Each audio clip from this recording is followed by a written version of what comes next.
We are live. Just like that. And we wait. We wait 65 seconds. We are live. And we're alive on day 65. I can't wait to hear your podcast.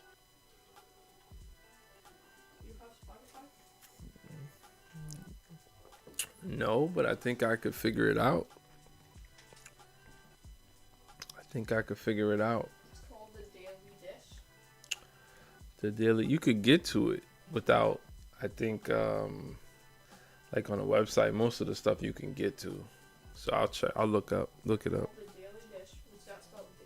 It's spelled. Hey, Carolyn. Daly.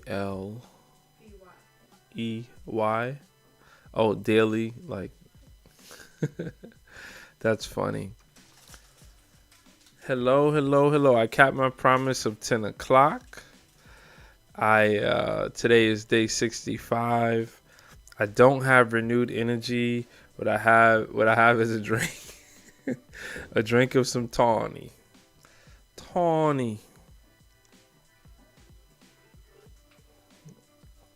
That should get us through. The poll is a good one. I don't think I've had a food-based poll. I'm not a foodie. Katie is here.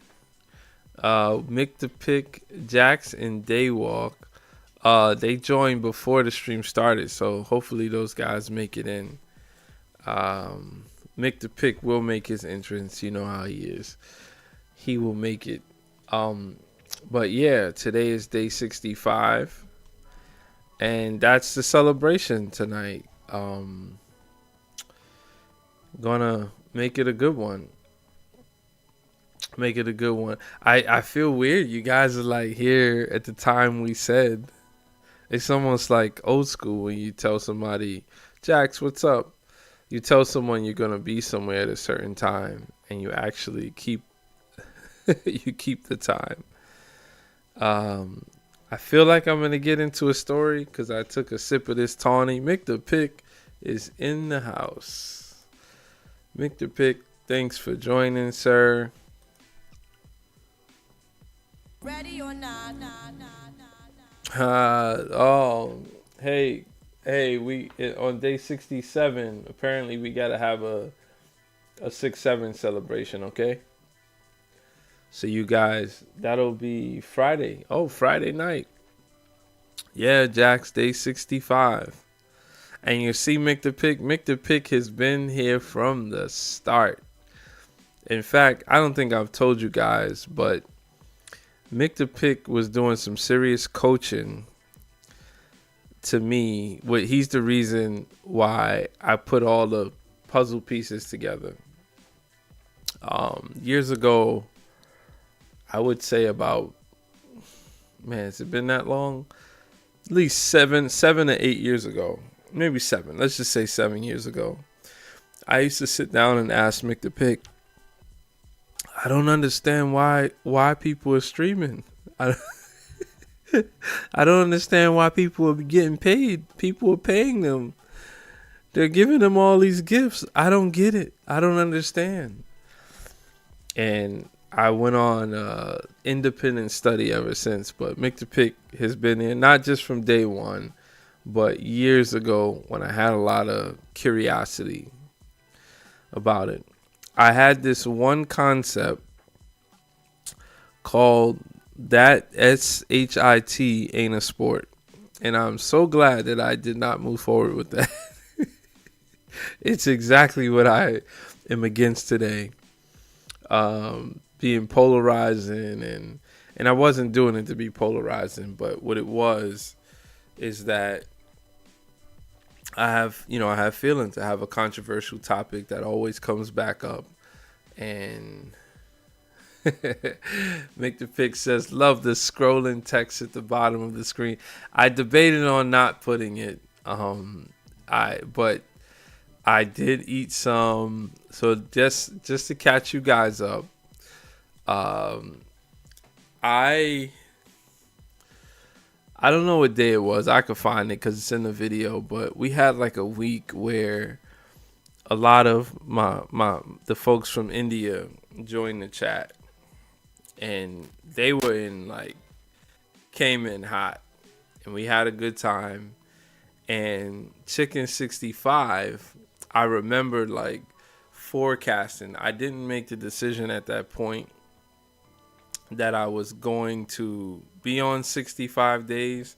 I think I kind of threw it out there and said, if I make it to 65, I got to have a little celebration and go get some Chicken 65. And I remember the same person who joined, I think it was last night. No, it was Monday. Vershas, that's the name. I could actually find the channel. 1 second.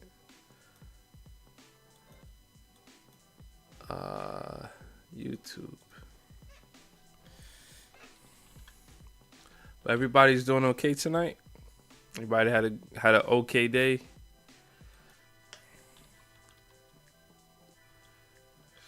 I believe that's the name. Yeah, Bashar's Kitchen. Okay. Nope, that's not gonna help me. I'm being wild just typing in some stuff. Okay. I don't know how I'm gonna get to the page. The person had only a few subscribers. I know that. And I always click on it when maybe it's not Rashad, maybe it's Rashad. Anyway, we were chatting. They came in with some good energy, and they had a cooking channel. You got internet back? Yo, that's what's up. So behind. Yeah, my mom was a bookkeeper, and when she used to tell me she was behind, I would just laugh because there was never a such thing as being ahead. Her desk looked like a movie. It was a movie set, and it had papers that were just stacked all over the desk. It looked fake. It didn't look real. So good luck catching up. Sometimes you do got to catch up. So we got 6 votes. Wow, I'm surprised. I'm kind of surprised. So tonight for me is Indian night. I did not get Chicken 65. So this whole theme kind of failed because I waited until this afternoon, and the spot that I thought would have Chicken 65 didn't have it. So I got something very similar. But I just want to read out. Yep, never getting ahead. Someone needing tube feeding. Yeah, people always get sick. Absolutely. One of my old when I was doing consulting, this guy that a client of mine, he said that the advice from his father was, if you're gonna get in a business, you get into healthcare or food, because people always got to eat and people will always be sick. I was like, damn, makes sense though. So Chicken 65. Have any of you guys had Chicken 65? I'm gonna guess no, since there's a bunch of 0% for Indian food. And my absolute favorite food, Thai food, is 0%. I wanted to put top Asian food, but I didn't want to offend any of the other countries, even though these are probably the top ones that we get, casually around the States. But yeah, mine would be Thai. There's never. Yep, funeral homes. Yeah, but that takes a little. Funeral homes takes a different energy, Don. Welcome to the chat. Hope you had a good day. Yeah, definitely funeral homes. Yeah, I don't know. There's so many movies that funeral homes kind of like played itself out. Um, no, you've never met a poor mortician or their family. Nope, nope, nope. It doesn't exist. And food business is hard. You know, that's a hard business to get into. I was actually talking about starting a food truck or food cart today. Something I want to explore. But yeah, let me just read off because I feel like I fulfilled my promise once I just read what Carolyn said. I've seen funeral homes go down. Must not have been a lot of crime there, Carolyn. That's all I'll say. People must be eating right. Uh, they must be doing the right thing in life and living long lives. That might be that's funny. If you actually have a place where people exceed life expectancy, funeral homes don't have as much of a chance to be so popular. Katie says my son is in the food business right now. He's a kitchen manager of a retirement home. Yeah, that sounds like a good retirement homes, and definitely in areas like in my area. Every time I look, there's some sort of retirement or senior living home. Like, I guess they treat people good depending on where you are. I think I'm in one of those places. So then they also need services. I actually met a guy some years ago. Actually, it was actually Yuffie's family. He said he started out his barbershop. He had a barbershop and supply business, and he started that out by giving haircuts to senior centers, and they would pay like one flat fee, and he would cut everyone's hair that wanted to cut. And he said he grew so much clientele because that's a business that people don't necessarily like. They don't want to make that exception.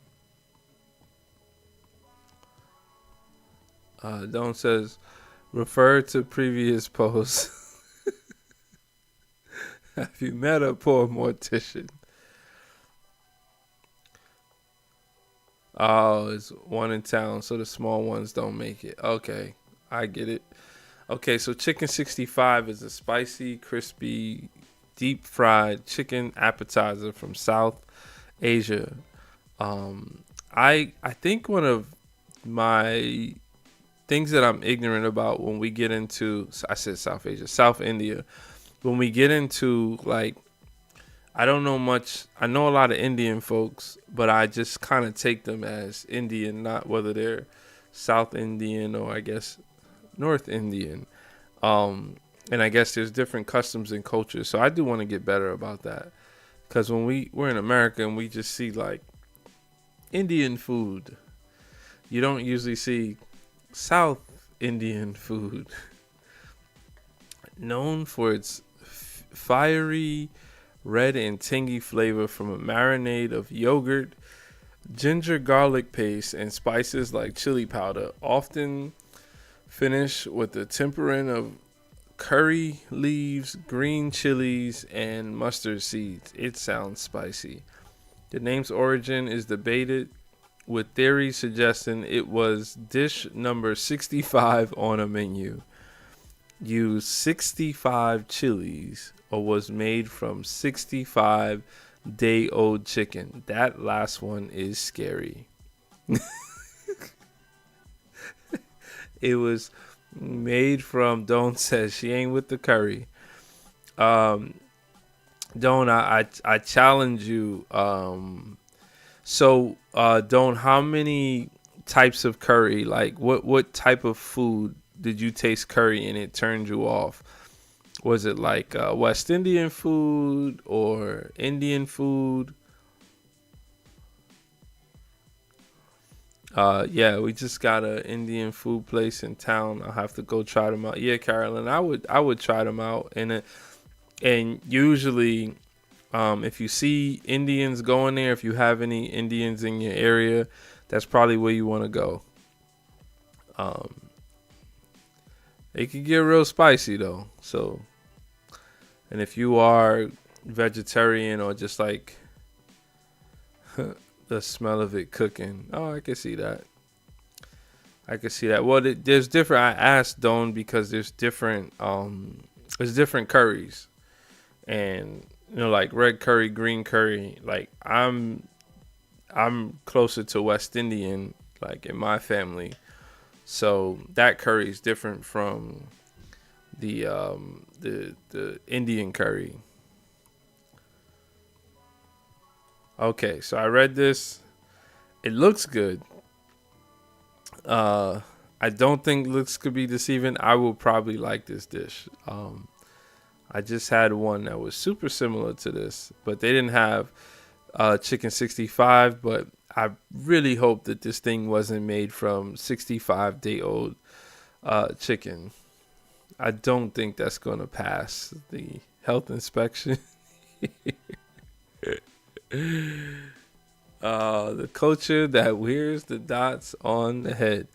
Yeah, I'm super ignorant to know whether that is a religious thing or whether that's just the country itself. I tread carefully when it comes to that topic. I just never, I've been interacting with folks for a long time, but the ones that are here, they're getting adjusted or acclimated, and they're not really doing like traditional stuff as much. But yeah, I dig Indian food, but Thai food, man, Thai food is I had this place in Brooklyn. The name is Joya. Man, that place changed my life. There you go. Don says, think that is India. Yeah, absolutely. But yeah, Thai food is one place, Joya, and then they have a couple other stores in Brooklyn named Song. I've driven to Brooklyn just to eat at this place. Like, it was that good. And um I do not like that type of traffic. I don't like crossing the city if I don't have to, just to get to this place, Joya. And I would either get a spicy Thai noodles or, um, well, what is the other? Oh yeah, this is what I said, Don. Um, it's called Masaman curry. It's a curry. The curry's not like harsh, like when you think of curry. It doesn't have that smell, but it's curry with peanuts in a peanut sauce. Ooh, I think that's what it is. Or it's either called, I've seen it as King Massaman. Yep, or Massaman curry. Yeah, I know my dish. Hey William, how are you? So this is a Massaman curry. Yeah, this makes me want to talk with an accent. This makes me want to learn the language. This is the real deal right here. Yeah, I'm just thinking about the flavors right now. If you eat spice, and it'll be Cajun.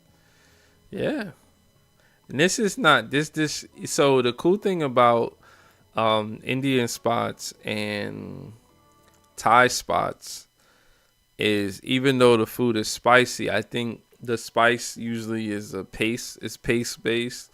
So you can, yeah, it has Katie, it has like a lot of like potatoes in it. It's one of the so like this is the best picture. This is definitely the best picture. So those little like tiny corn, string beans, carrots, potatoes, and that it's like a peanut sauce, and then you get like a almost slightly crunchy peanut if you're a peanut person. Yeah, ooh. Sorry, I hope I'm not making anyone too hungry. Oh yeah, yeah. No, I'm actually getting hungry over here. I gotta stop. I gotta stop. Um, but yeah, it's so cool. Seeing other people's cultures and eating their real dishes. Apparently, out of the 8 votes, we're at 75% Chinese. A question I had for my wife. She kind of helped me to come up with the poll. I was saying, has she ever eaten at a fancy Chinese restaurant? Because most of the restaurants that I've frequented, it's more or less fast food. And on the contrary, if you eat Japanese or Thai or Indian, they may have takeout, but they're not generally like a fast food. Chinese is a little bit different. A little bit different.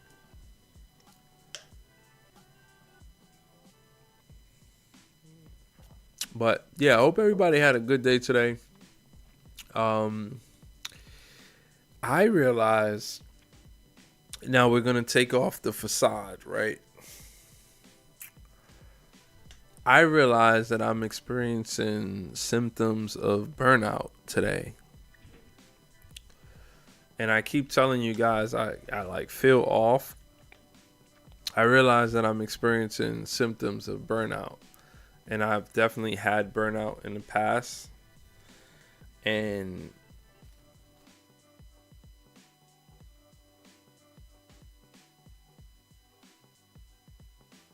what did I just do to my mic? I may have like simple work in front of me, and I struggle to get a simple task done. Like I keep putting it off and putting it off, and then when I go do something else, it's still in my head, and I know it, and I'm stressing about it. I know it needs to get done. I know that it's important. I know it's gonna look bad, and it's like almost like a self-sabotage. And uh Mick the Pick says I need some meditation training. Yeah. Yeah.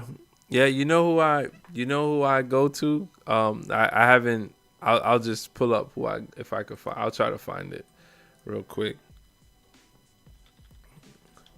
And I'm glad that I discovered what I was feeling, because now that I put words to it, I'm gonna take some steps similar to what Katie said last night about um just doing a review, and then taking some steps about the accountability that I feel to those feelings as to why I'm going through that, because it's not whether or not I'm getting enough sleep or anything. It's just something hanging over my head, and I can't, for whatever reason, I can't kick it. I can't, and I understand why, cause it's really bothersome, but I just can't kick it. All right, I found who I wanna show you, make the pick. I wanna find a video that I've actually watched. Okay, now that I have his name, you guys are gonna watch me try to say this guy's name, and it's not gonna work out.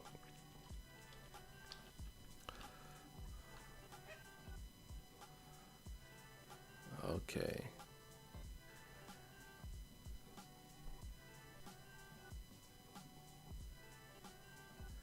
Okay, here we go. So this is my man. Actually, oh yeah, I definitely seen this video. All you gotta do is you just put a gong on something, make the pick, and it everything. Any Katie, I gotta read this message. I'm gonna get burnout due to not get. Hold up. Could it be not getting the numbers, subscribers, visibility for all the work y'all putting into this? No, no, no. It's definitely not that. I feel like I have gotten. So my goal. I don't know if that was like satire, Katie. If that was real, like the way when I read it though, I knew where you were going. When I read like the first part of it, I was like, oh no, I exposed myself. No, no, I don't have no feelings towards that. This is a grind, and I was talking to an old coworker he's tried YouTube content earlier. I love having good conversations like on the phone still, and I never met this person in person. We've been speaking, and he's no longer at the job that I was at, and we still speak. And I was explaining to him one of the reasons why he failed, so to speak, or gave up was because he had nothing to grab onto as to say why, what's working and what's not working. So, Katie, to your question, so she says, no, real. I know this is hard working. Yeah, trying to get into YouTube and all. Yeah, no, it's par for the course. I actually think that I'm doing really well. If I'm comparing it to my approach before, I took a lot of the ego out of it. The ego being, no, my content is good, so it should blow up. I took that ego away because that's not really what you're fighting. So I have something to hold on to as far as numbers, and those numbers, when I'm watching those be consistent or improve, that's enough for me. Everything else is going to fall in place.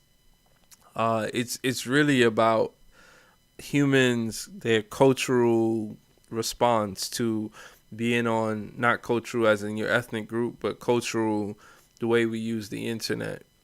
Um, when somebody sees my video now and they see that I have 390 subscribers, they respond like I have 390 subscribers, but it's the same person that had 99 subscribers at one point and 56 subscribers at one point, and they wouldn't have responded the same way then. So I think it takes time to get there.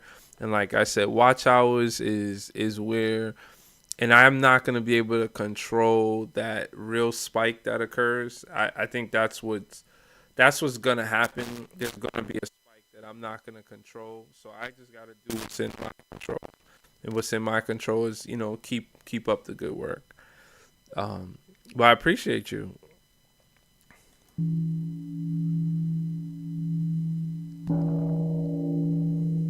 So this is for Mick the Pick.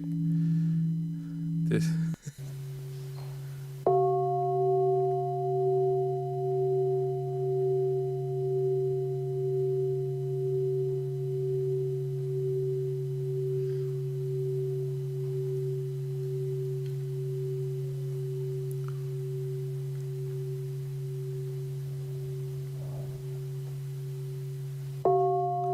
he's talking without talking. Do you guys see that? Like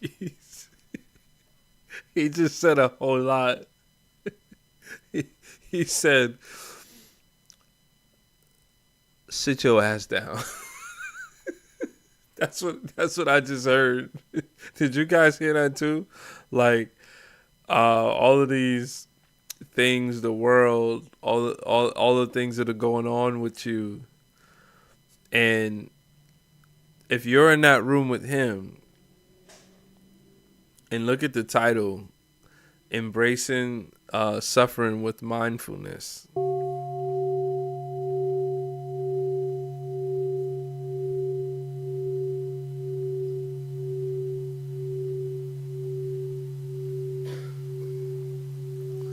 Yeah, I don't even know how I get into stuff like this, but this is my guy. Like, When you walk, and if you pay attention to every step, it's called a mindful walking. And when you wash the dishes, oh no, that's for Mick the Pick. That's so Ready crazy. or not, ready or not. What? We all know Mick the Pick is an avid dishwasher. What?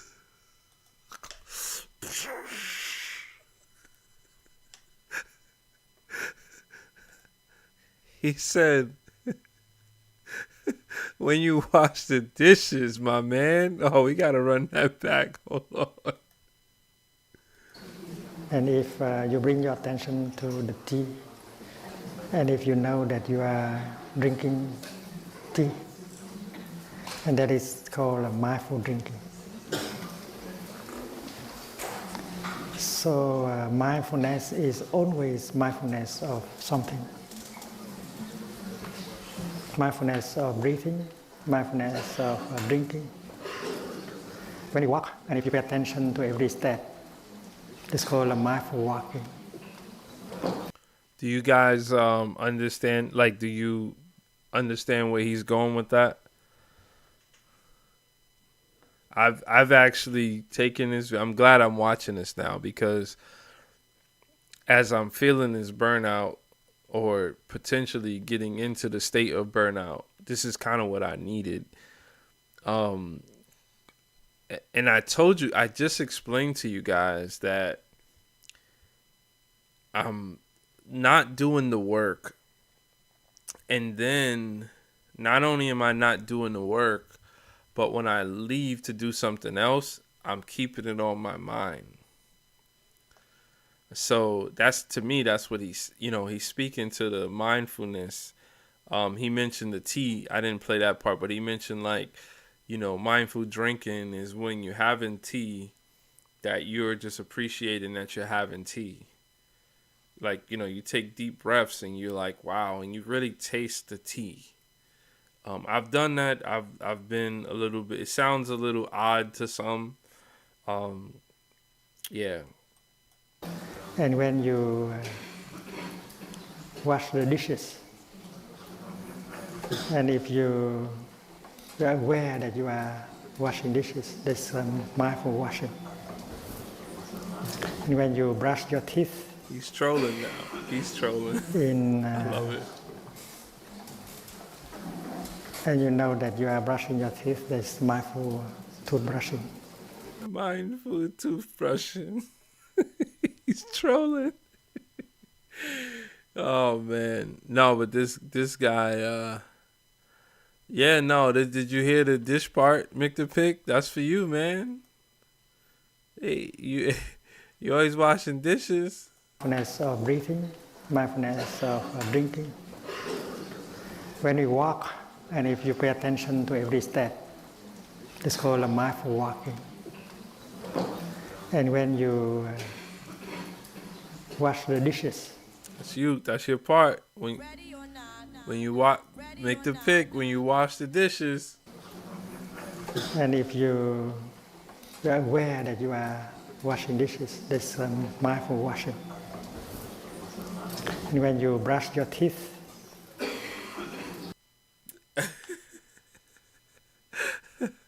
Oh, you wasn't caught up. Okay. Yeah, no, the gong. Yeah. No, he was saying a lot without saying it. But essentially, yeah, this is my guy. You guys could check him out. I'll put this in the chat. Okay. Okay. Why is YouTube doing that? But I definitely I applaud and practice mindfulness. I'll try to say his name. Thich Nhat Hanh. Thich Nhat Hanh. Super peaceful. I think this and this one in particular, embracing suffering with mindfulness.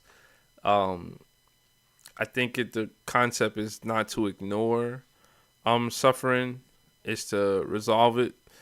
I mentioned this a little bit last night. They say that your stress travels through your genetics, your genetic code, like your DNA. And if you don't resolve something in your lifetime, you pass it on to your children. That's why it's of the essence to resolve stuff and to be peaceful, and not hold on to things. Yesterday we were speaking about, the childhood trauma is coming back to me now. We were speaking about trauma and, how all of us may have, anyone that has things that they were raised that they potentially could have carried. Maybe some of us had harder systems and situations than others. But if you get older and you hold on to that, you may end up passing that stuff on. And if you pass that stuff on out loud, then it'll be a part of their genetic code. And they'll pass it on to their children, so on and so forth. So you have to be very careful to acknowledge suffering, work your way through it, and be at peace, so that you could rid yourself of that energy. So that's what that talk was about. The concept is called mindfulness and just being aware of the moment. He mentioned drinking tea, walking, doing dishes, and just whatever you do, just be mindful that you are there. There are times, you may see it in the videos that I post, I'll go sit on a bench and I'm on a bench. Not me, no kid. You could pass it on to other kids too, don't. We always have that angry neighbor who cusses like a sailor. That's a part of it, right? And it's just like the energy in the world. I don't like my children, whatever they got genetically, they already got. But while I'm here, I'm able to come to terms with a lot of the things that I may not agree with. You're not around kids. Oh, I hear that. It sounds peaceful.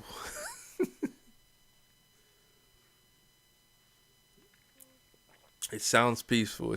I was just told that I have 2 competing after school programs tomorrow that we have to get the kids to. So, sucks.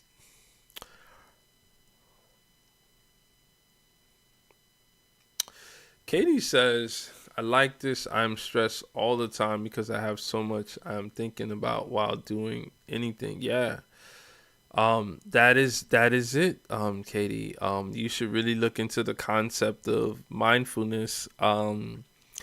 I've gone into doing breathing exercises. So the guy that I usually show, the monk, what's his name? Shi Sheng. I always forget this. Shi Sheng. I gotta get better with. If I'm gonna be showing these people, I gotta get better with their names.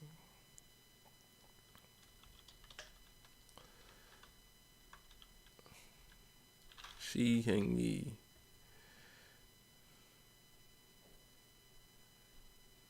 Yeah, this is my guy. He does a new mind in 24 hours. Okay.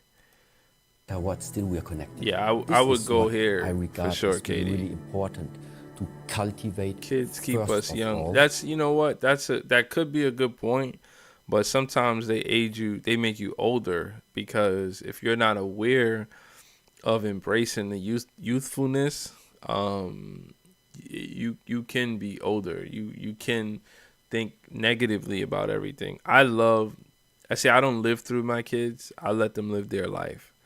I don't impose what I want them to do because I didn't get to do it. So I know people like that, where everything that they do, they want their kids to do.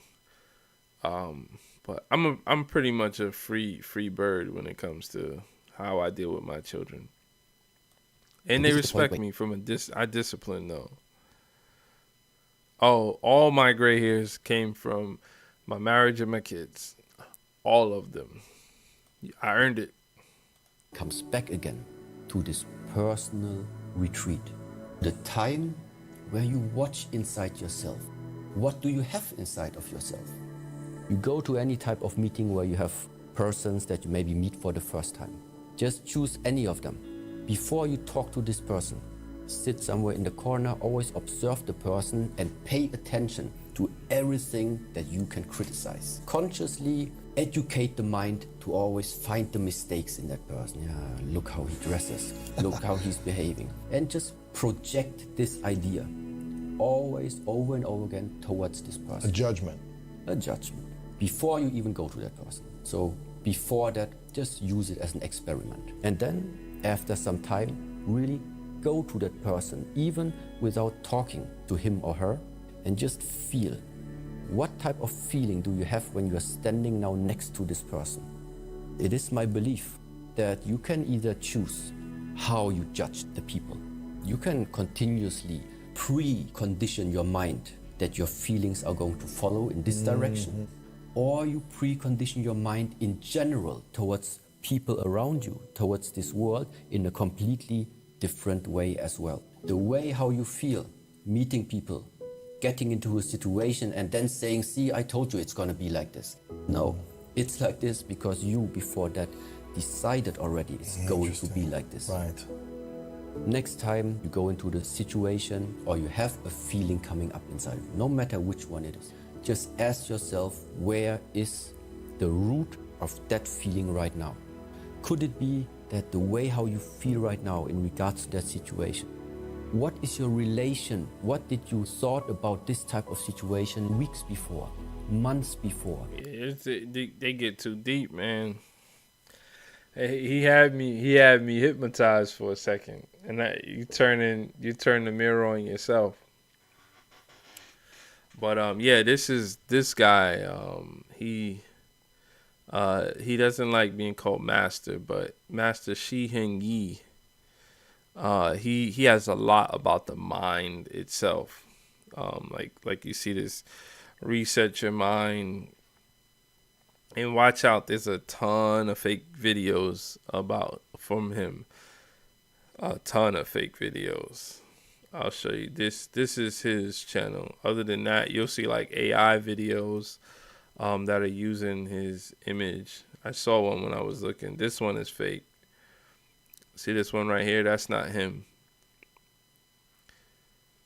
He now has to put, his stuff is so popular that he has to put this red, you see that red bar? It says real interviews, not AI voice. He has to put that on all his video. Yeah, it's like doing an inventory. You like that inventory word, Katie. You like that. Yeah. Yeah, it's doing an inventory. I think a lot of times we just don't realize oh, David Goggins. Oh, that guy is dangerous, man. I like David Goggins. I would say this. I don't watch his content.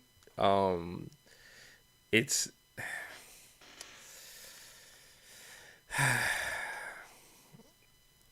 I don't like the mental the attack. I don't like the attack on people. I think meeting people halfway and making people not feel less than, which is there's a technique for everything. And I think that he uses a very stern technique to get his point across, and I'm not sure if he cares. Like, even myself, like, I could never really be considered a teacher because I don't believe in teaching. I believe in passing information, and I think that the responsibility is on the learner, right? So I could be where David Goggins is in his situation, because the way the stuff comes off, he's just giving you insight about him. He doesn't really care to pass that off to you. It's just an example. And you take what you take from it. But while he's doing that, he could be making the weak weaker. You guys know David Goggins? And I could see, like, you know, Mick the Pick being a male, a strong male. You know, you do the Brazilian Jiu-Jitsu. I could see how there's an easy overlap. But now change who you are as a figure, right? Maybe you're not somebody that's a strong male. You don't have like a strong male perspective. You might feel attacked. He's absolutely is all or nothing. Yeah, and I don't think it's a gimmick. I've watched him enough to, like, through the channels that he would come through. I've watched him enough to see, like, it's a good story. I don't have a problem with his story. He's not gonna wait for you to get up. You go run. He's done one of those crazy, like, 100-mile races. You think he's gonna wait for you halfway? You think he's gonna wait for you? He's not. So yeah, that's not my style. That is absolutely not my style. But good nonetheless. I'll pull him up because you said it. And based on with the stuff that I'm showing, that's like the whole other end of the spectrum. But that's like, hey, Missy, nice to see you.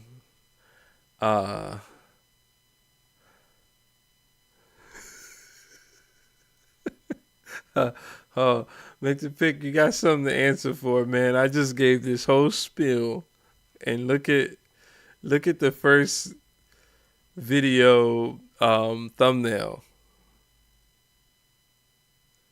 Get up, mother.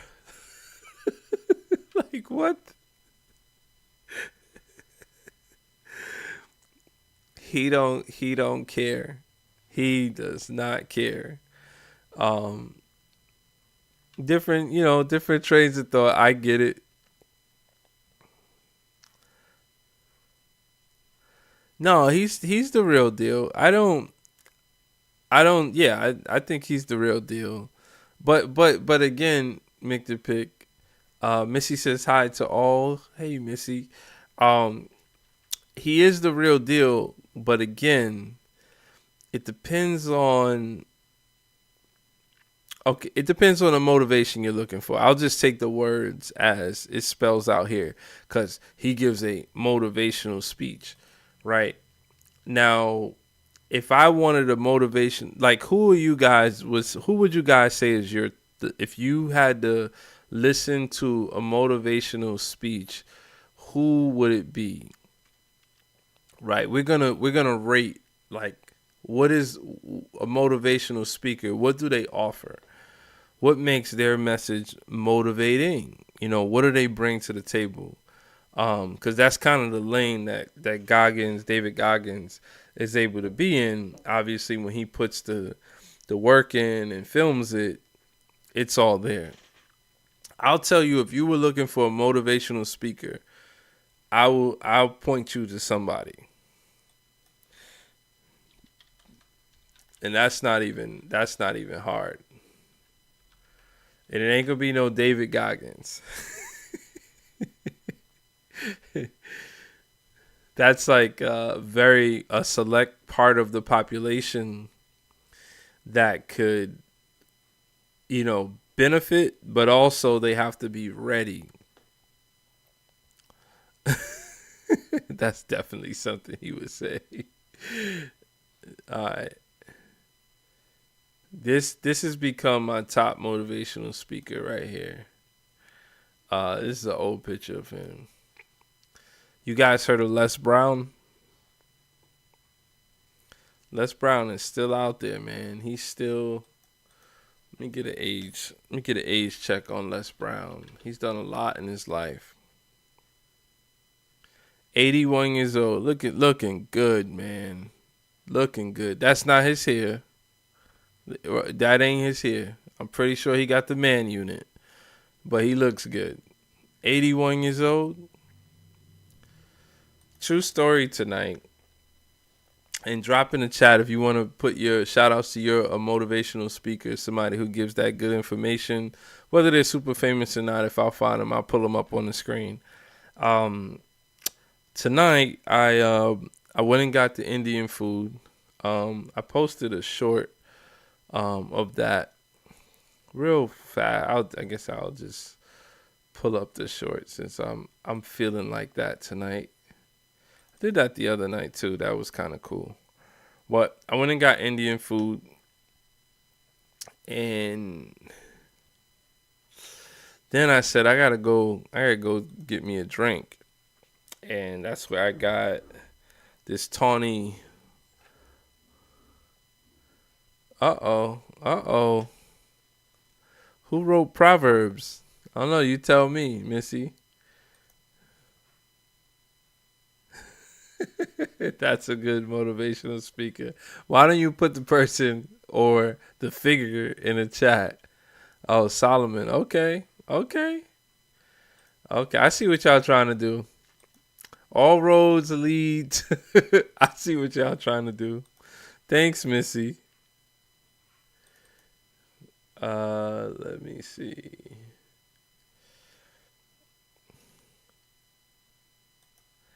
I see what y'all trying to do.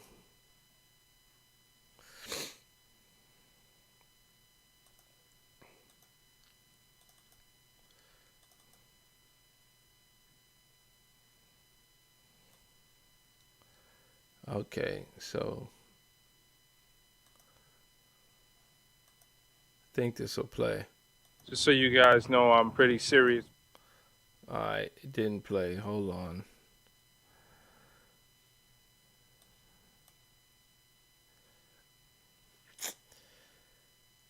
Oh, man.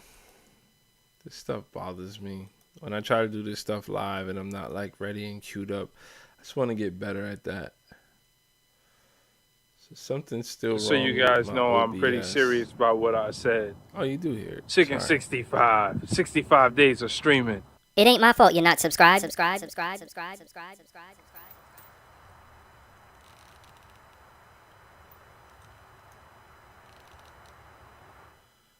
Just so you guys know, I'm pretty serious about what I said. All right, that was a somewhat fail because I didn't crop it properly. But yeah, so as far as motivation and motivational speaking, yeah, Missy, I see what you're trying to do. You guys, when I say you guys, no one take offense, but there's some people with all roads lead back to the same thing. They're probing and they're testing your reaction. I don't even know why I wanted to play the short. If you could remind me what I was saying. But anyway, yeah, if I was going for motivational speaker, I would choose I'm definitely Les Brown. There's a couple other guys who've done like I hate to say it, but they've done like what's that, multi-level marketing. They've had some really good speakers.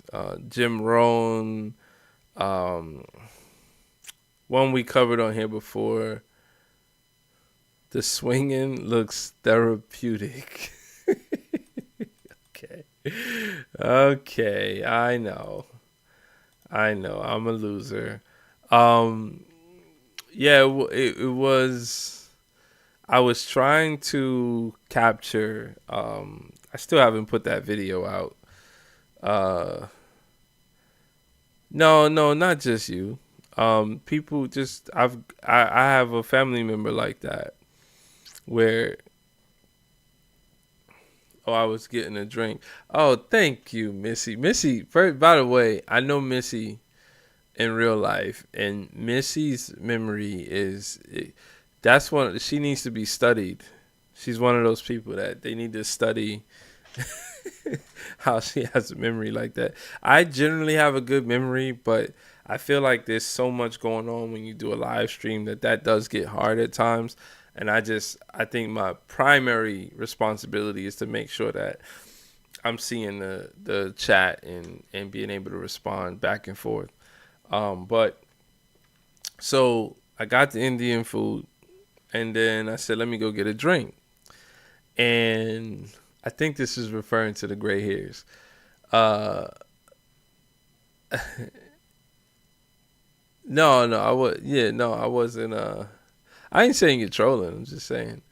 So I go get a drink, and I walk around the store. I asked for a couple of things, they didn't have it, and they pointed me to something else, which has worked out fine. And I remember seeing a sign about they said they ID everyone. So I pull out my wallet. I usually don't take out my whole ID, so I just pull out my wallet and just kind of flash. And then he goes, I go, at my age, it's a compliment to be ID'd. And he goes, to be honest with you, I didn't expect the 83. I thought it was 93. I was like, yeah. He took 10 years off my life. In that moment. And I don't know if I'm connecting this to Les Brown, because this guy is not no 81 years old. He out here catfishing for real. Les Brown is out here. Les Brown out here catfish. Look. This is a young Les Brown. This is when he was in politics. He actually did. I feel like he was a congressman at one point. Look at the hairline. He ain't catfishing me. Look at the grays in the front and the thinning of the hair at the top. Right? And then somehow this is closer to the... See, look at the grays and look a little thin up there. Young Nell in the house, absolutely. Yeah. I told him, I said, I think it was the hat. I think it was the hat. Because they say, like, you take the hat off, I think it was the hat.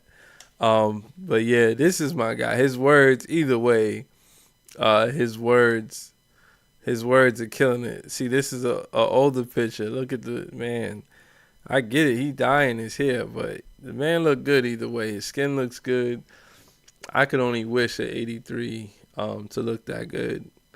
So why is he one of my favorite motivational speakers? Just speaking to what Mick the Pick was talking about with David Goggins.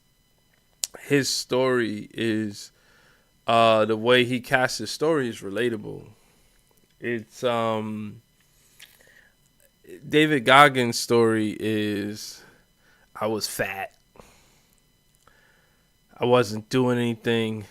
I was fat. I was on the couch just thinking about my next meal. And I hated myself. And it's like, come on, man. Yuffie made it to the chat. Wow. That's what's up. And Yuffie disrespectfully says, all the foods in the poll are the same. He said, maybe Les took a trip to Turkey. Come on. I can't be out here disrespecting my favorite motivational speaker. He helped me get through COVID, man. Katie says, hey, Yuffie, because she named you that. Yuffie in the house. Yeah. Uh-oh. Yeah. See, Katie, you gotta watch out. He loves it. He loves it. Some people just love to be acknowledged. You know, that's like a big thing. Once you acknowledge them, that's all they need. They don't even need you to say the name right.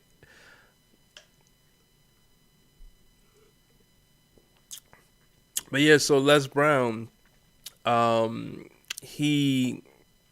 Are you guys familiar with Les Brown? Is anyone in here familiar with Les Brown? Is are you singing doo doo doo doo? Are we singing Minnie Riperton in the chat, Yuffie? Is that what's going on?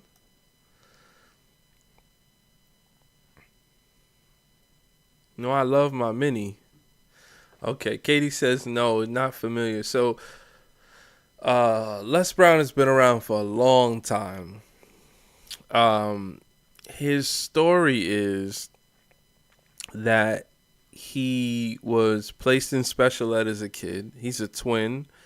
His original parents, I don't know how surrendered him. I don't know the proper term to say it. So he was an orphan. He got adopted. Him and his brother, they wanted to keep them together. So he got adopted. And when he was in school, he had like a learning disability when he was a kid. And in my point of view, I think he was just a wait till I get my money right. I think he was just a late bloomer. I think we all reach maturity at different ages in different ways. And because we're asked to, fit a mold and a certain standard, we do find kids that we put in special ed, special education, and for whatever reason, it defines them. I think he was in it all the way to high school, and then one teacher had an impact on him and was like, you probably shouldn't listen to that. They thought he couldn't read. And he changed. He listened to one professor or one teacher, I believe, and he started to have like confidence in himself, and he was able to like get out of school, and then he wanted to be a radio DJ. So he found a way to get into that through persistence. I think the story is that he kept calling in, asking would he be able to get hired at the station. He called in for some obscene number of days, and they would tell him like no every time. And then one time the main DJ was sick, and he happened to call in, and they was like, hey, well, do you mind filling in this one time? And he fills in that one time, but he has been practicing for this moment this whole time. He practices for that moment. He gets there and he kills it. And he obviously that's now his job because he killed it. He ended up running for political office. He won. And then after that, he got into motivational speaking. And for I guess he's been speaking for over 40 years.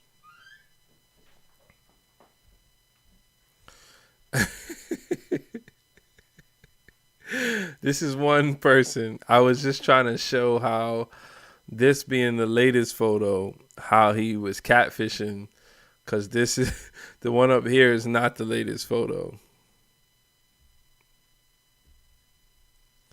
Cat, how we looking for Saturday? Oh man. But yeah, that's that I think like Les Brown, his approach is he's showing his vulnerability. He's showing not that he turned on himself. Like Goggins' approach is like, I was fat. I think, and I know Yuffie personally, I think Yuffie would probably lean towards David Goggins. He's like, if you fat, don't eat. All right, class over. You guys learned something.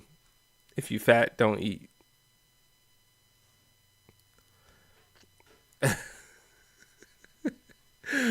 Okay, so Yuffie not gonna do that. You coming in with some jokes, but you can't come in with a Robin Harris joke. And not even knowing his name.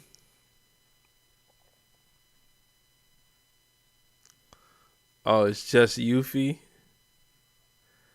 Oh, I remember it being Yuffie, but if you want to take a claim on that name, that's totally fine. Yuffie. All right, so all right, how long we been on? We've been on here for an hour and 5. I never know. I never feel it's like casino time to me. Um, we've been talking about a bunch of different things. I I'm borderline on wanting to tell a story. I don't know why I want to tell that story, but something is telling me to tell it. Missy has a question for, I guess, me. Do you see motivational speaking in your future? So, no. Yo, Don, why you playing with me like? No, I don't, because I had said it earlier when Mick the Pick had mentioned David Goggins. I feel like I don't personally have, I don't have, I don't feel responsibility in learners. Like, as a teacher, I don't feel responsibility in learners. I feel like I set an example and you follow it or you don't follow it. So it's just a different teaching style. Get that right.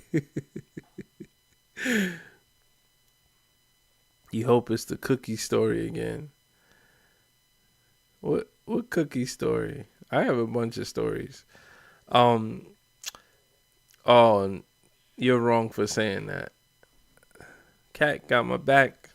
He's trying to rap. Cat got my back like that. So yeah, about the motivational speaker thing. I just don't have a responsibility in learners. I don't feel it. It's just like you say something and I'm willing to walk out the room and walk away, just like David Goggins. I think it's just a personality thing. I think the best motivational speakers are the ones that are willing to sit with you and share with you and care. Care, feel responsibility to the outcomes, not just you know. And I don't. It's not a narcissistic or selfish behavior. It's just a way I've been put in positions where just me as a learner, I'm a strong learner, and you could learn from people that aren't even teaching you, for the most part. So I believe in the learning process. I do not like holding people's hands to learn stuff. You gotta give people the ability. What's up? Yeah, the washing machine. If you put something in it, that yes.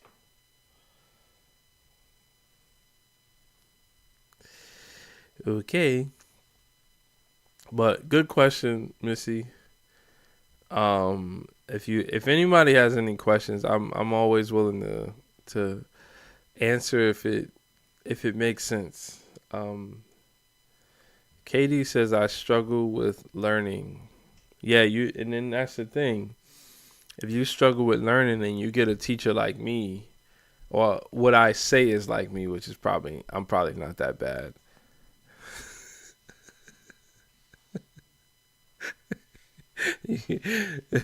Katie says, it's the washing machine. Yeah. She said, I hear like clicking. It's like clicking. Like, Yuffie says, I struggle with rejection. No, you don't, Yuffie. You just seeking attention. You struggle with seeking attention. That's what you struggle with, seeking attention. It's okay. It's okay. But yeah, no, if you struggle with learning,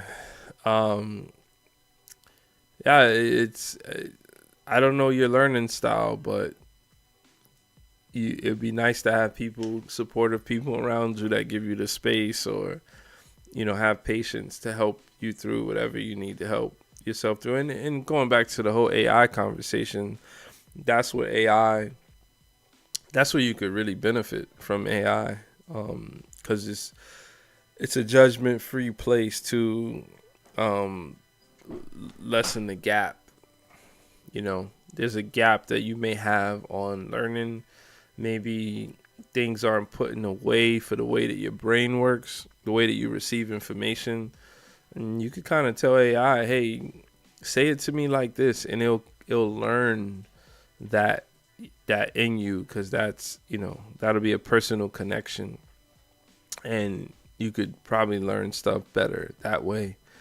But yeah, motivation, I mean, you have to have self-motivation, but I do believe that it is good for that to be external sometimes, because some people just have a way about them, a way to look at things, that's super helpful. So like I said, I got my people who I look up to.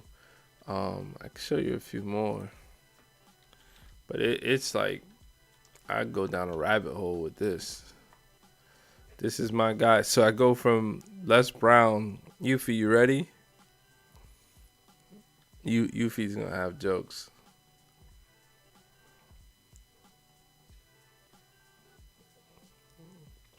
So my guy Jim Rohn.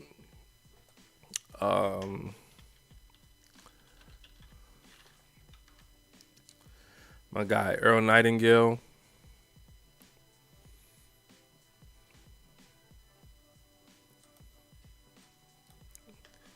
One of my favorite books. What is his name?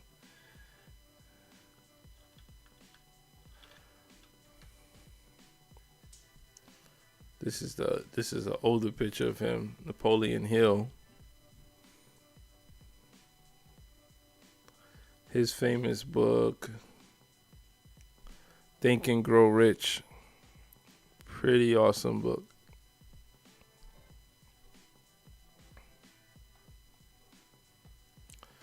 Katie says, I like that I can ask AI when I do not understand something when I am in school. I am nervous about starting school in May, but I feel like I need to do it so I can stay in front of what is going on.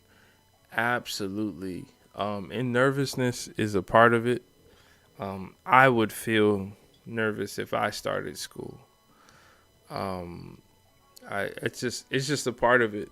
The older you get, I can only imagine. But you're doing the right thing. You're trying to stay sharp. And I hate to say it, but if it, this is the book. Think and Grow Rich. This one right here on the left. I have a reprint because it's not that color. But okay.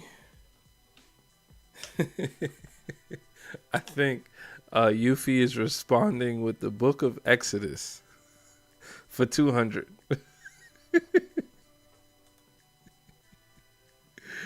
Yep, I knew it. Yep. Or Genesis. Great.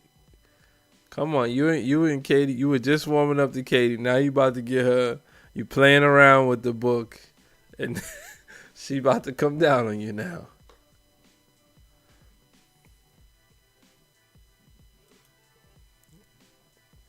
But yeah, there's a gang of motivational speakers. I love YouTube for that. Just all the information and speeches, or just information, just learning from previous generations. See, be careful there, Yuffie. Yep. I don't know. I wouldn't play with the book, man. I found the one that I have. I like this one. The look of it better. That's the one that I have. Over 15 million copies sold worldwide. Yeah, one of the biggest things that I got from his teachings is about like having a mastermind group, MMG, and that's growing with people like a collective where you can share information and resources to help one another advance in the world. And it's a fringe concept because so many of us try to do it alone, right? I'm not a do-for-selfer. I really wish that I was able to partner with people, and all partnerships aren't going to work.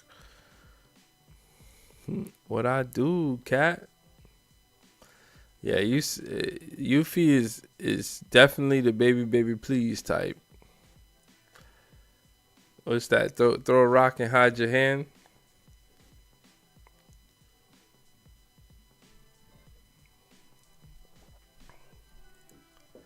You gonna order and read it? Cool.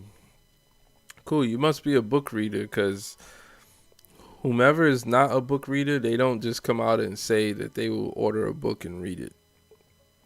I'll tell you that. Reading is not the thing to do these days. It's not as popular. Katie says the Bible is my book. Ready or not. But nah, you okay. Yeah, Katie, I don't know. I'm glad I stopped him when I did. 'Cause he would keep going. Okay. Yuffie, you are free to call in if you would like to call me up. So you can give all. I wouldn't want to get in the way of your Bible studies. I almost feel like I shouldn't facilitate this. But if you would like to call up, you know how to hit me. Chicken spot D hate. No, I've had a drink. I'm pretty chill. Missy says she is a book reader. Yep. Yeah. Is that a thing now? Like, is that if you met someone, or if you were interested in someone and they say they're a book reader, does that give you a +1 or a -1? Or is it just neutral?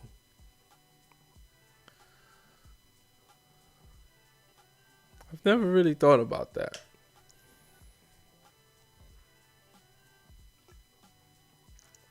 What do you think, Yuffie? Katie?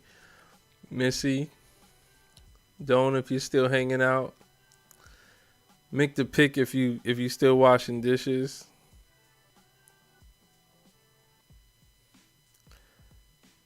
Oh yeah, no, don't worry. You don't have to worry about that, Katie. I have I just don't call it faith, but I'm a very spiritual person, and I have respect first and foremost for others' beliefs and belief systems. So it doesn't bother me one bit. Some people wear it on their sleeve. Missy says it's definitely a plus. Yuffie says it's a minus. So Katie, you're gonna be the deciding factor here in this impromptu vote.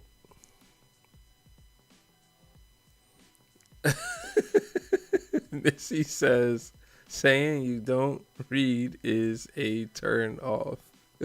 Jesus. All right, let's see how we can help Missy here. We're gonna fire it up. Let's see how many turn-offs. Let's see it.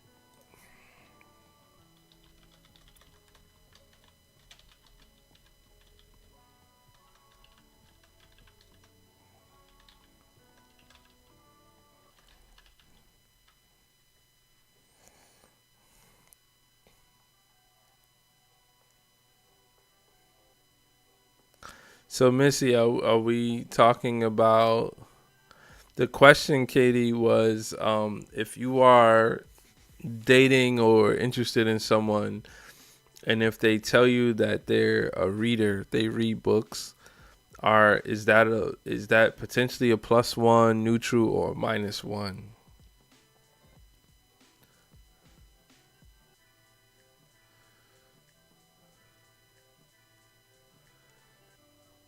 Oh, you need your escape time, and that's YouTube. Yeah, we're gonna step out of the married realm for a second. Yuffie says, "Cause what you finna do? Read my rights." So according to this, I don't believe this. I could ask for sources. 70 to 75% of men reported reading at least one book in the past year. Yuffie, do you believe that? You got a percentage? But regular frequent readers, 25 to 35% of men read books regularly, weekly, or daily. So these are the readers. So you're essentially, Missy, you're essentially missing out on 65 to 75% of the population. That's what you're saying. If that works for you, that works for you. I'm the messenger here. I just figured I'd bring it to your attention since that's what you said. You are turned off by 75%.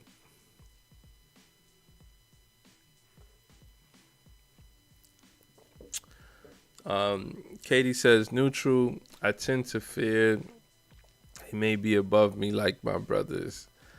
Okay, so you have like a power dynamic going on, or some, potential insecurity with the balance at hand. I wouldn't think of it from that perspective. I would think of it from, do I qualify that as like an attractive activity? Like if you meet for a long time, if you met a man and he games, he's a gamer, how would that make you feel? Like he plays Kirby every night. Mario and Kirby is his top games that he plays, and he's 45.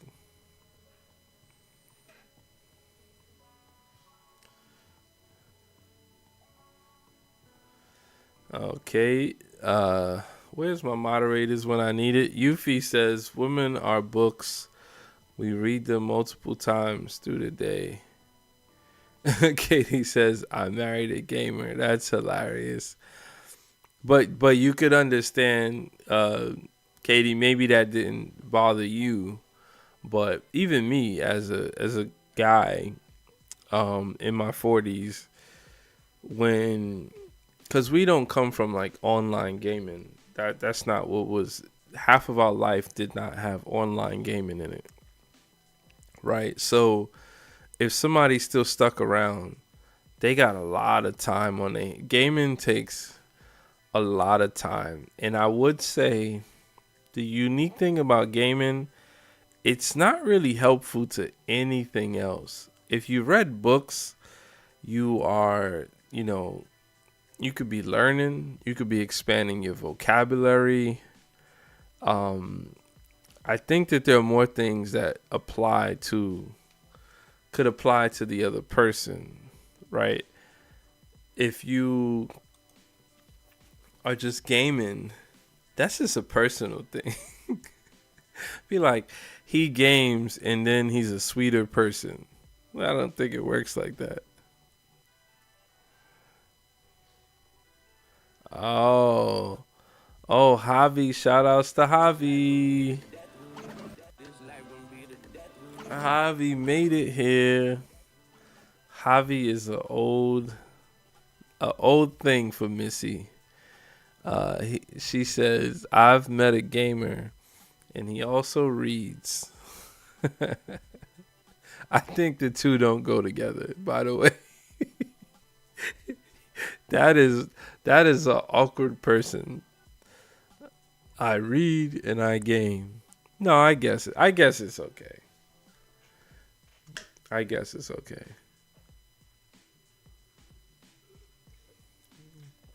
Uh-oh. Shadow Black. Shadow Black says, I am a gamer and I read books. And its own way, they both help with my life. Can you tell me the last book that you read, Shadow Black? Can you give me some insight that's going to help the chat, myself in the chat? Oh, so he was a reader before. Yo, Shadow Black literally came from the shadows. So, can you tell me the book that you the last book you've read, Shadow Black?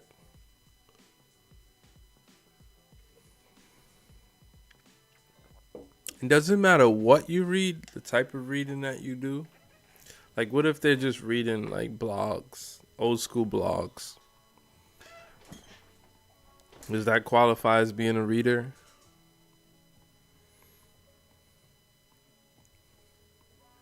I'm not gonna out the people who are into that fantasy, edgy stuff. I don't know too many men who read that type of stuff. But what if they read that? Is that a reader too?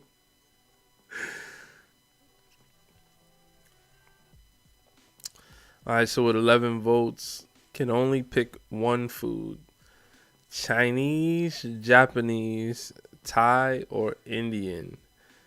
Man, my favorite food is at 0%. It's gonna be easy to take you guys out because you ain't gonna order anything. The bill, y'all not gonna run the bill up at a Thai restaurant.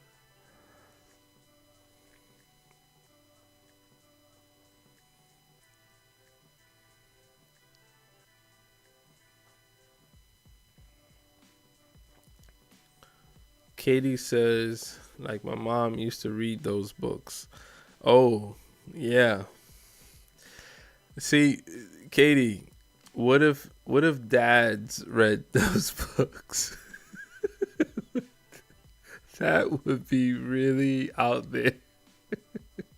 Those books are... No. You got... I need something other than the Bible, sir. You guys are trying to mix this chat up with the Bible. The racy fantasy. I like that. I like that term. That's better than anything I could have come up with. Okay, so you're reading a book currently to move. It's helped me with one of my medical conditions. It's very inspiring on how to move and stay motivated. And it always pulls scriptures from the Bible. If I needed to follow in a biblical sense. Okay. Missy says, mine, Thai. Thank you. I could dig it. I could dig that.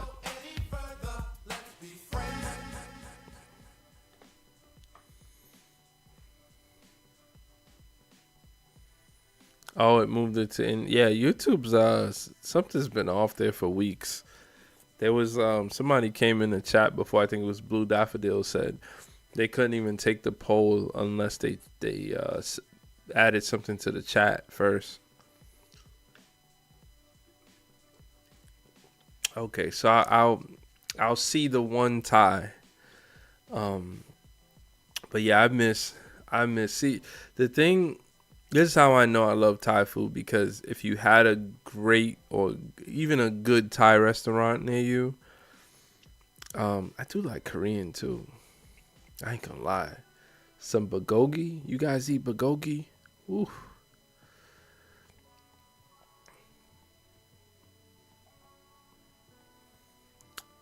Yuffie. Excuse me. One Yuffie says, why those games though?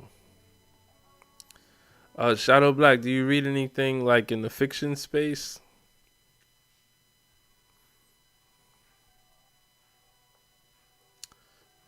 I'm gonna read this like I want to. I meant my favorite cousin. It's Thai, not cuisine. My favorite cousin. That's our cousin. Yeah, no, Thai is banging. If you have a really good Thai restaurant, you tell everybody about it. Everybody that comes to you, oh, we got to go to that Thai restaurant. Indian, not so much. The people have to be into Indian. I think the same with Chinese and Japanese, but Thai comes with like this extra, like, oh no, you gotta taste that mango sauce right there.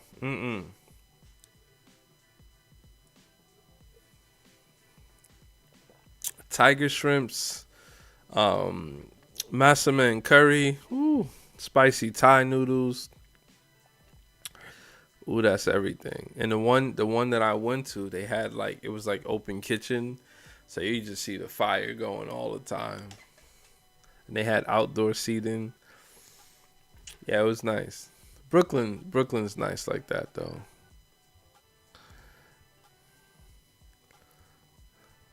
Okay. So, Shadow Black, I'm not going to catch you up tonight, but we were talking about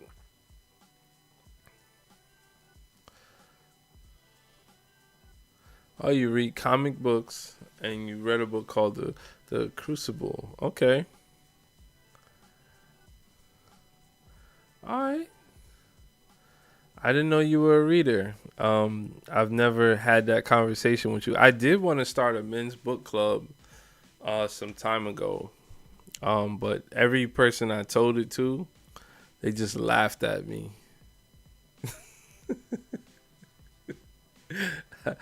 I was like, I wasn't taking like Oprah energy, but it was like, okay, why not? Like, I think I identified that I enjoyed reading, but I do read too much on the technical side. Yeah, the movie Precious was based on Push. Yeah. I'm going to stay away from that one, Missy. Stay away from that. Whew. Oh. But yeah, I was thinking about a men's book club. This is like in 08 to 09. Because I remember where I was working. And I wanted to do a men's book club. And I wish I just followed up on those things and just did them. It just seemed like it would feel like high school whenever you did something that wasn't the norm.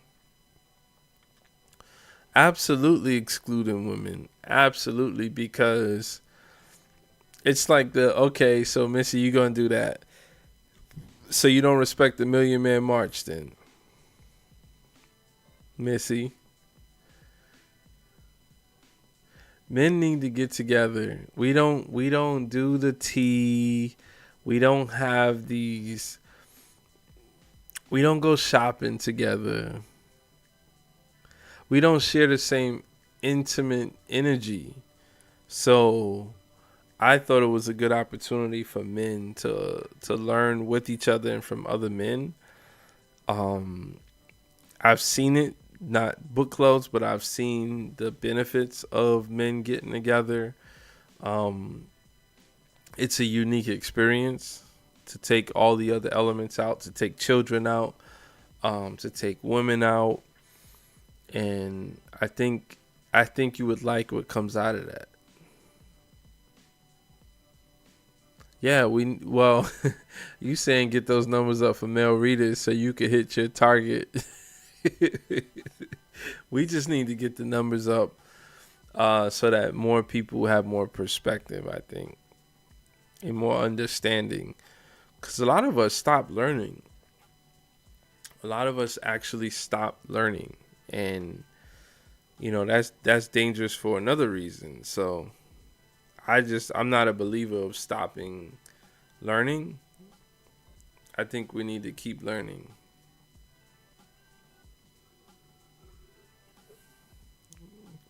Yeah, I was connecting. You said get those numbers up because you said that it's a turnoff if the number if they don't read.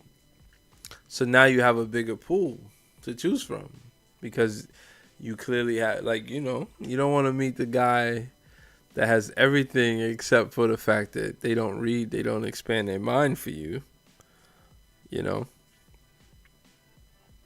But either way, just be a good person.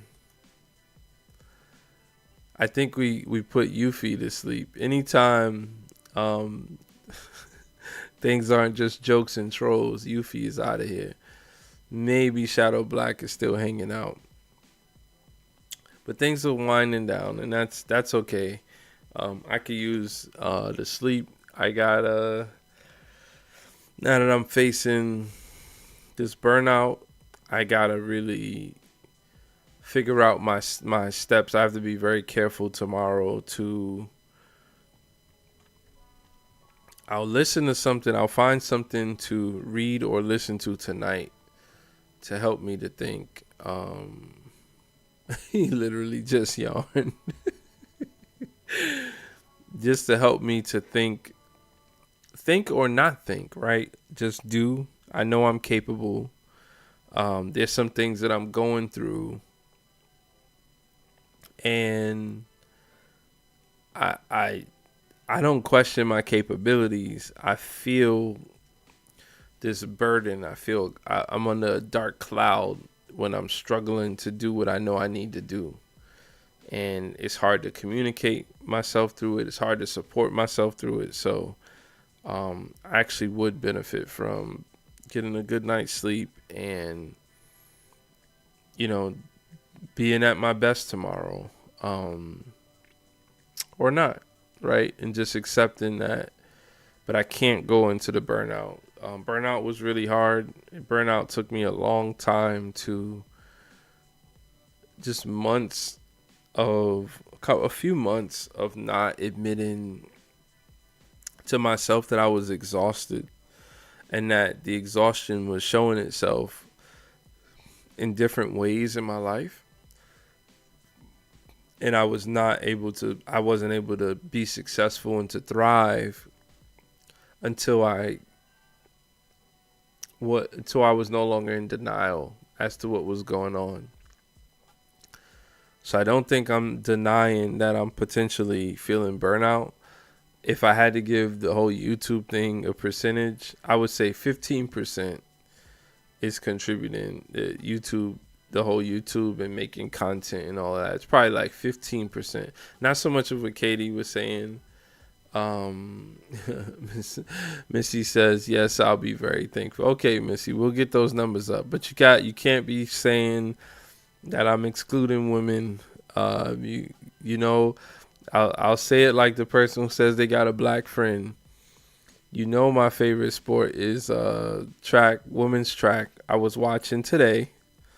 I watched yesterday. I don't watch much male stuff anymore. Yuffie says I should invite everybody to the stamps for a day. Well, I could tell you this, Yuffie.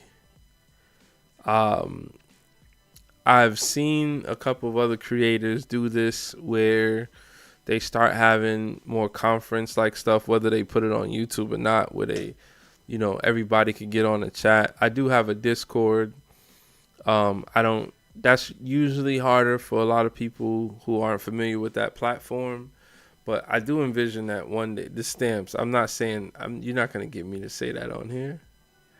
Come on, that was week day 15 when I was just reading things straight through. I'd be like, you should invite everybody to the tramp stamps for a day. I don't do that no more. Why would you? One time I got a question in here. What was the question? It was something about trans, and it was a hard question to read. It was a hard, yeah, no, I could say it, but I said it in a joking tone. I didn't read it off the way you wanted me to. Mission accomplished. Oh, okay. Like the guy that came in here last night to tell me to say something that probably was a little off. That's fine. But yeah, no, I don't, I get to choose what I say. I read it all. I'll get to choose what I say. Well, I hope everybody enjoyed tonight, even if it's just a little bit. Thanks everybody for coming through. Yuffie, Missy, Dawn, Katie, Shadow Black, Mick the Pick. You guys are really, really, really helping things to move to where they need to be. I'm not getting super close yet. I'm not close in a way to where I could feel, what the outcome is of being monetized, but I'll keep you guys posted. I'm almost 10% of the watch hours there. Once I get to the 100 days, I'm super confident that taking a break is going to have a break, as in probably only going live maybe 2 to 3 nights a week on specific nights. I'm hoping to bring a lot more energy, for it to be a lot more segment based, not so much just off the top, which is fun. But my fear is I'm not really, potentially might not be entertaining, or somebody may not like that topic. I think the segments allow for me to have more value in clipping up the content and putting it back on YouTube, as videos and as shorts. Yeah, it was great. Day 65 for the win. Thank you, Missy. Thank you so much. It was great talking to you guys earlier on the phone as well. Yeah, day 65. It seems like it really doesn't feel like 65 days. But when it comes to the learning of what I've learned and how I've been able to become comfortable, that feels like it's been a year already. Right? It's hard to explain, but it doesn't feel like it's been 65 days of coming on here. But off of, I guess what it means is off of the stream, there was so much investment that was going on. And when I first started doing the stream, I wasn't really dedicated to making additional content, because I didn't know what was, what I was looking at. Thanks for the love. And now I feel like I've grown to understand some way. Midway through, I started to look at the numbers different, and it's really making sense to me now. And now we have that advantage. So I know I got to keep it up. So as I keep it up, it's going to be more and more. So that's why it feels like the learning of it has been a lot longer than it actually has. And it definitely doesn't feel like I've been on here for 65 nights. So when we get to 100, it's going to be a somber feeling to spend that first day not streaming. I know that, because it's been a part of what I've been doing. The good, the bad, and the indifferent. I don't want to say ugly, but the good, the bad, and the indifferent. There's been nights I've come on here and we rocked the house and it was fun. There's been nights that I've over prepared and I was so ready and no one showed up. One of the people who used to come in a lot, he would say something in the chat. He'd be like, I think I'm the only one here. Be like, just don't say it though. Let me act like, like when you watch stand-up comedians and they're on like the Chitlin circuit or like a smaller venue. It's not comparable to like when, you know, they're big and you see the audience, and when they film their special. Oh, I don't know what I said to get a pause, but I'll take it. Pause for 200. Um, it's like when they're shooting off these jokes and maybe there's two people in the crowd. And that could happen to comedians at different levels where they just like, maybe they may just be testing their jokes out and nobody showed up that night. But it's really hard when you're trying to grow.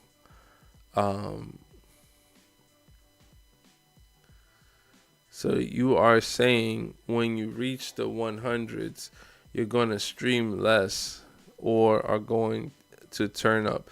My speculation is that it actually doesn't, from a value basis, it doesn't make sense to stream every night and do multiple hours. So it's either one of two things, Shadow Black. Either I stream in a very routine way, like, oh, we're gonna go for an hour and we could keep it tight, and I'll still do it every day. But if I miss a day, I'm not really like killing myself, because from a goal perspective, what would be your next goal if you hit 100 days? Would it be 500? Would it be 200?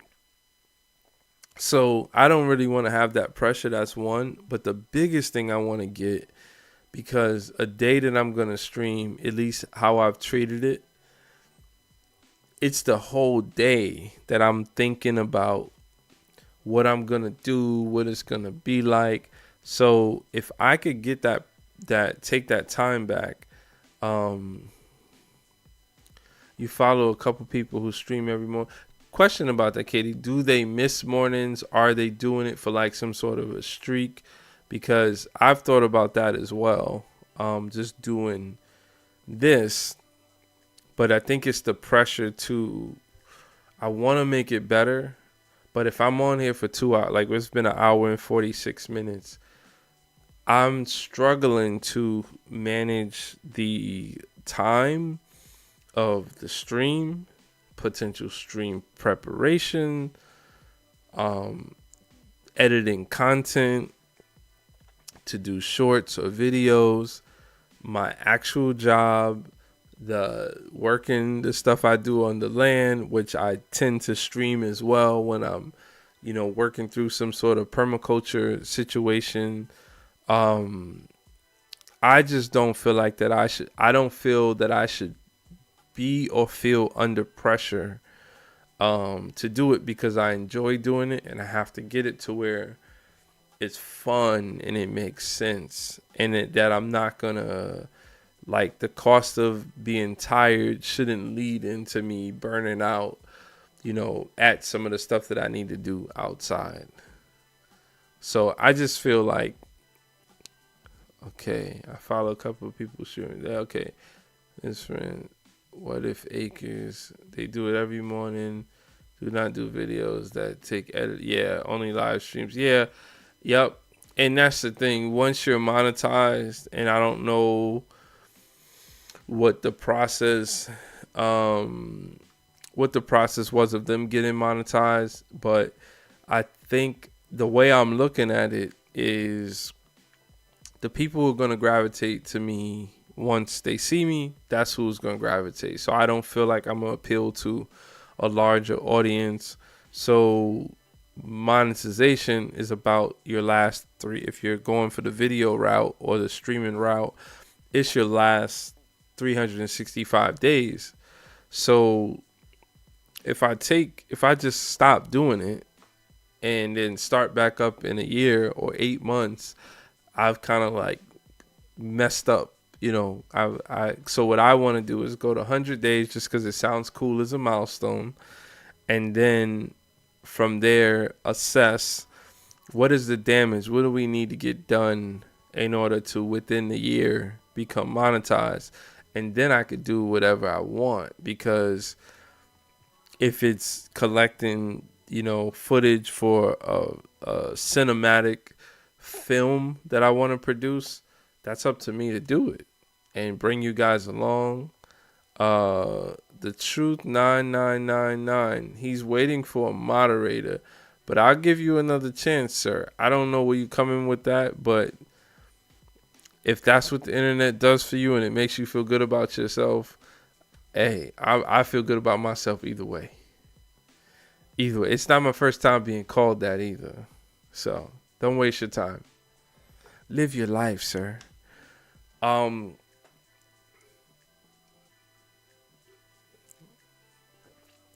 Yeah, I do need to think of my family. My time is crucial, but it's an investment. And if people were able to pay a premium to get over the hump, they would. But this is the payment. It's all love, they winning. That's cool, man. This is the payment. You know, this is the payment. So you gotta come in and put in the work to get there, and then you could do what you could go and what makes sense for you. This does make sense for me. I like streaming. I just want to stream and it be of a high quality. Not from a more high quality camera, but like whether it's segments, whether I'm bringing people on. I never wanted it to just be me as a talking head. I think it's hard. It's drawing. You're always drawing, and this is where it does become fatigue because I'm trying. Let me figure out something that's gonna work. Because I have made a decision to not do the things that are polarizing, that are political. For the most part, stay away from reaction content. So if I could stream, let's say 3 days, like a Monday, Wednesday, Friday, and then pop-ups on the weekend. If I could do that, then I could get Tuesday and Thursday and then some of the weekend to continue to improve the stream, have everything planned and set up. Everything will be working at that point. Let me see, because it looked like Missy got a shout out. The truth says Chinese food the best. What's your favorite dish of Chinese food? The truth. I think you're gonna be like fried chicken wings, extra crispy. I think it's good to take and evaluate and assess your best practices and hone in on what works best for you, whether it's every day or one day you'll have your audience. Well, having your audience is not guaranteed. So it's like either way, you got to figure out how to get monetized. Yeah, I see the correction. It's all good. Yeah, I mean, I'm constantly evaluating. Like I said, what I'll show you guys. It doesn't bother me. This is the YouTube earn screen. And what I'm evaluating is essentially, you need 500 subscribers. So that's going to happen as things keep going. I got the bulk of this, obviously including the raid, but I got the bulk of this in a 2-month period. So that's not hard to get. Now this down here, and if you read this, I know it's a little small, but this right here says valid public watch hours. So they don't really tell you the equation on which watch hours are valid, but what you don't know is shorts are not included. So if you want to get monetized through shorts, you have to have 3 million shorts views in the last 90 days, 3 months. So like I said, we're 10%. As of tomorrow, we'll be 10% of the way there to 3,000. So my plan, this is the real metric that needs to be followed. And what I'll do is get kind of a target number of days, divide that into the number that's remaining, and see my efforts and my output if I'm matching that. There was one point when I was only getting 3 or 4 watch hours a day, and my goal was to get to 8.2. I'm over 8.2 now, so I've been watching this the whole time. So as far as the I've been evaluating it. What I haven't evaluated really is the flavor of content, because my biggest one of my advantages is the ability to know the technology, analytics, know how to produce videos, make videos, but that stuff takes time, and I'm not able to flex on that as much because I'm turning around the stream and I'm giving, let's say, 2 hours on stream and 1 hour of preparation every day. So that's really what I'm fighting to say, man, it'll be a real big win, and it reflects me to produce this nice long form video, right? But when do I have time to do it? So if I didn't stream every day, that'd be fine. But I just got to get to the 100 days. Just that's my ego. If I have any ego left, it's you reached a height that a lot of people haven't. I don't know many people. I don't think anyone I watch has ever streamed for 100 days.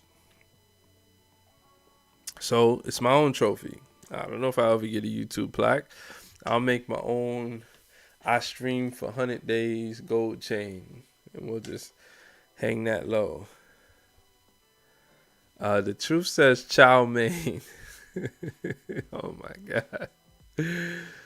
Chinese food then Jamaican food. If you're still around, what's your favorite Jamaican dish? Mine is oxtail.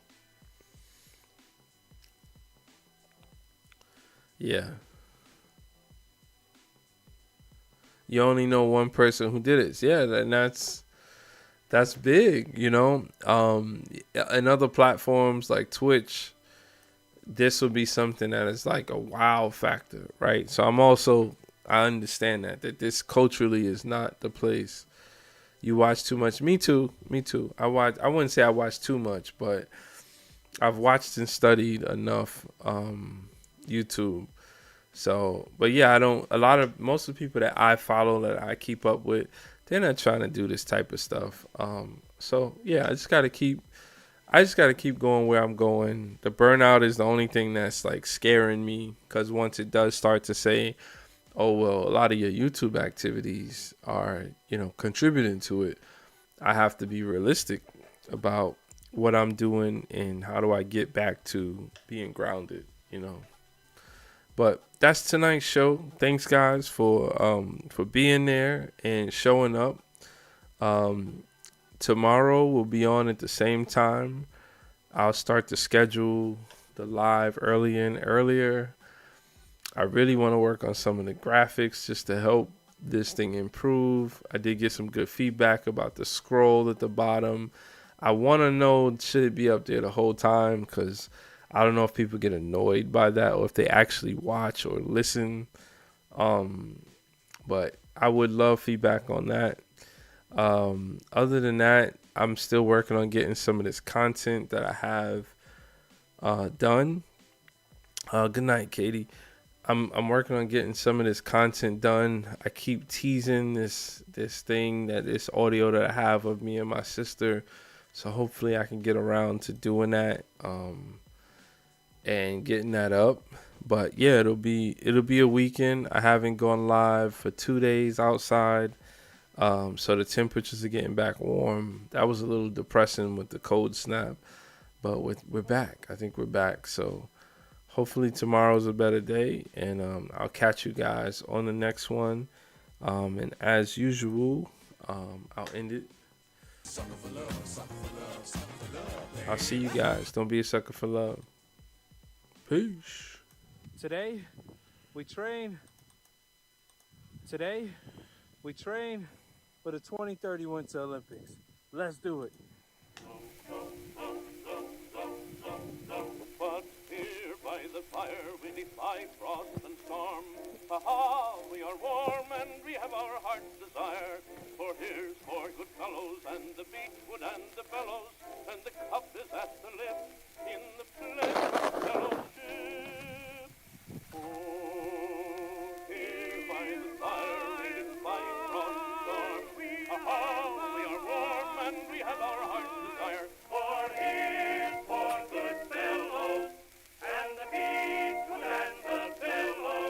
Yo, we made it back home, y'all.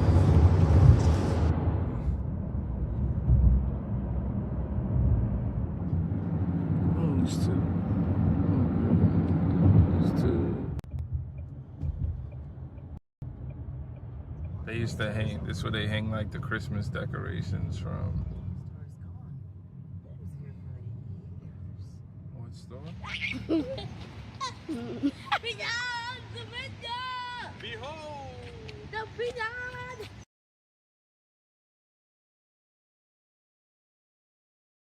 Let's get the content. Let's get the content. That's right.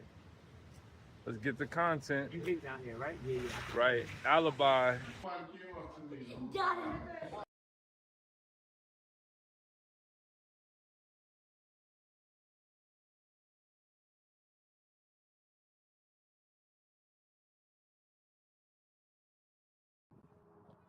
After 25 days of streaming every night, not only just chilling, but I'm outside. I'm outside, people. One take.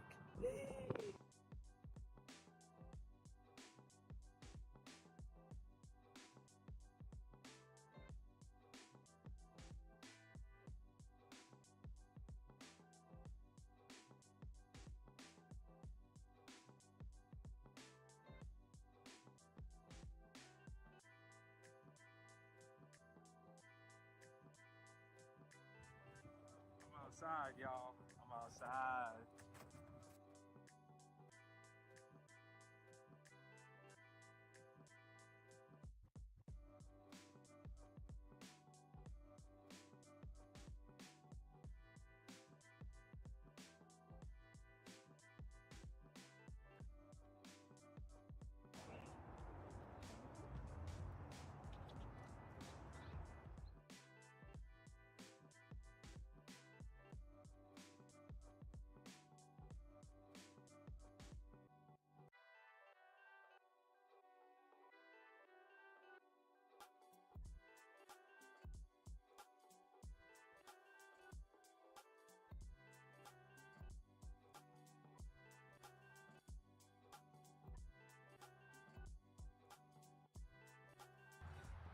Today, we eat